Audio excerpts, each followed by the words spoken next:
রাজধানীতে বিনা টিকিটেই মেট্রো রেলে চড়ার সুযোগ পেয়েছেন অনেক যাত্রী। এমন ঘটনা ঘটেছে 17 মার্চ সকালে। পাশাপাশি ঢাকা ম্যাস ট্রানজিট কোম্পানি লিমিটেডের 4 কর্মীকে শারীরিকভাবে লাঞ্ছিত করার ঘটনায় এমআরটি পুলিশের এক এসআই সহ 2 জনকে বরখাস্ত করা হয়েছে।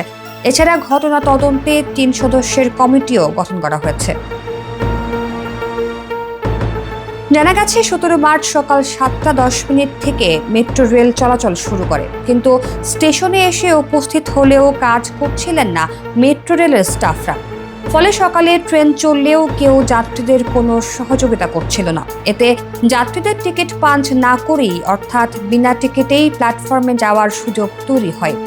কেউ কোনো বাধা দিচ্ছিলেন না। পরে সকাল 9:15টায় ঢাকা ম্যাস ট্রানজিট কোম্পানি লিমিটেডের ব্যবস্থাপনা পরিচালক ফারুক আহমেদ মিরপুর 10 মেট্রো রেল স্টেশনে এসে স্টাফদের সঙ্গে কথা বলেন এবং তাদের দাবি পূরণের আশ্বাস দেন। এরপর তারা কাজে ফেরেন।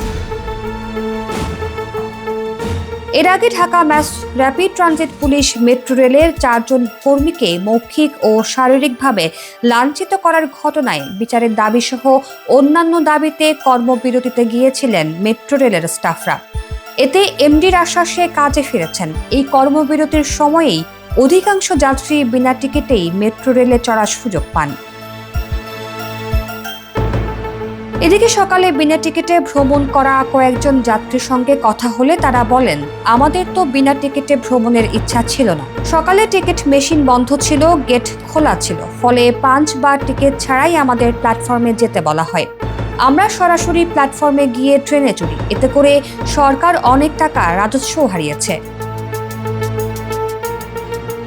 এদিকে এন্ট্রি গেটে যেসব যাত্রী কার্ড পাঞ্চ করেছেন কিন্তু এক্সিট গেটে মেশিন বন্ধ থাকায় সরাসরি বের হয়ে গিয়েছিলেন, তাদের জরিমানা এড়াতে কাউন্টারে এসে কার্ড আপডেট করে নিতে অনুরোধ জানিয়েছে ডিএমটিসিএল।